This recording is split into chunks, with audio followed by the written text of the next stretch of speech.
হাইকোর্টের অনুমতি নিয়ে করা কালীঘাট তৃণমূলের মিছিলে একেবারে ধুন্ধুমার। বালিগঞ্জ ফাঁড়ি থেকে হাজরা মোড় বারবার হাতাহাতিতে জড়ালো তৃণমূল বিজেপি দুই পক্ষ। আহত একাধিক তৃণমূল কর্মী আর পুলিশের ভূমিকা নিয়ে অসন্তোষ প্রকাশ মমতা বন্দ্যোপাধ্যায়। পরিস্থিতি নিয়ন্ত্রণে রাস্তায় নামলো কেন্দ্রীয় বাহিনী। বারুইপুরে ধর্ষণকাণ্ডে প্রভাস মণ্ডল, দিবাকর মণ্ডল, আনন্দ সর্দার ও কবির মোল্লাকে আগেই গ্রেফতার করেছে পুলিশ। ঘটনার 72 ঘন্টার মধ্যে এনকাউন্টারে খতম প্রধান অভিযুক্ত প্রভাস মণ্ডল।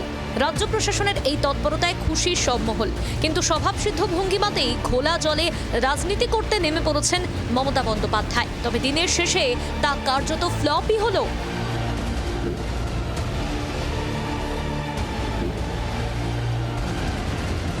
হাইকোর্টের অনুমতি নিয়ে বালিগঞ্জ ফাঁড়ি থেকে হাজরা মোড় পর্যন্ত 3 কিলোমিটার রাস্তা মিছিল করার কথা ছিল কালীঘাট তৃণমূলের।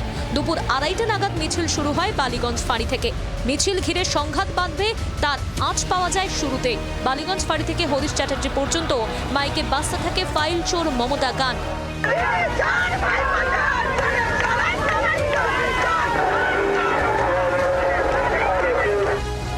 এরই মধ্যে এলাকায় জড়ো হতে থাকেন বিজেপি কর্মীরা।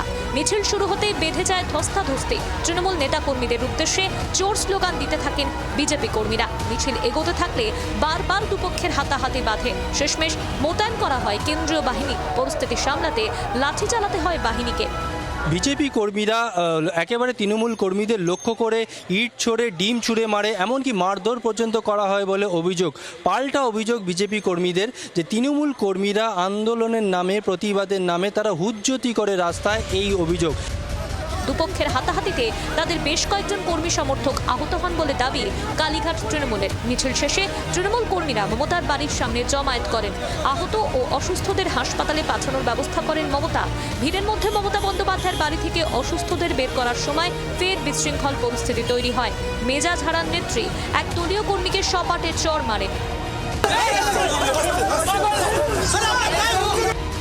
যদিও সমর্থকদের মমতার চরের বিষয়টি নিয়ে পরে ড্যামেজ কন্ট্রোলে নামেন বেলেঘাটার তৃণমূল বিধায়ক কুণাল ঘোষ। মা যদি তার কোনো সন্তানকেও ধাক্কা দিয়ে সরিয়ে থাকে আর এক সন্তানের চিকিৎসার জন্য, সেইটা আপনাদের খবরের খোরাক হতে পারে কখনো? মিছিলকে ঘিরে এদিনের ঘটনায় সরব হতে দেখা যায় মমতা বন্দ্যোপাধ্যায়কে। আমাদের হ্যান্ডমাইক কেড়ে নিয়েছে। কোর্ট পারমিশন দিয়েছিল হ্যান্ডমাইক নিয়ে যাওয়ার জন্য। সকাল 6টা থেকে ডিজে বাজিয়েছে। পুরো এলাকায় তাণ্ডব করেছে সকাল থেকে। বিজেপিকে দোষারোপের পাশাপাশি পুলিশের ভূমিকা নিয়ে প্রশ্ন তোলেন মমতা। তাকে কার্যত গৃহবন্দী করে রাখা হয়েছে বলেও অভিযোগ করেন তিনি। হাউস অ্যারেস্টের মতো করে রেখেছে পুলিশ। এখানে আমাদের উপর ওয়াচ করছে, আর যেখানে মেয়েরা ধর্ষিত হচ্ছে সেখানে পুলিশ ইজ নট অ্যাভেলেবেল। আমরা ধিক্কার জানাই বিজেপিকে এবং তাদের দলদাসীদের, যারা মানুষকে প্রোটেকশন দিতে পারে না। তৃণমূলের বাড়িতে ঢোকার আমাদের কোনো ইচ্ছা নেই। ওদের ড্রয়িং রুম, ওদের কিচেন, ওদের বেডরুমে কি হচ্ছে আমরা কেন মাথা গলাতে যাব? তৃণমূল দলটা নিয়ে কেন আলোচনা হচ্ছে?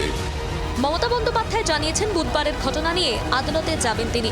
ঘটনাচক্রে এত কিছু কাণ্ডের পরও এদিন একবারের জন্য দেখা মিলল না ভাইপোর। ক্যামেরায় বুবাইয়ের সঙ্গে রনয়, অর্ক, প্রবীর, দেবাঞ্জনের রিপোর্ট, জি 24 ঘন্টা। বাংলার আওয়াজ, বাঙালির আবেগ, জি 24 ঘন্টা।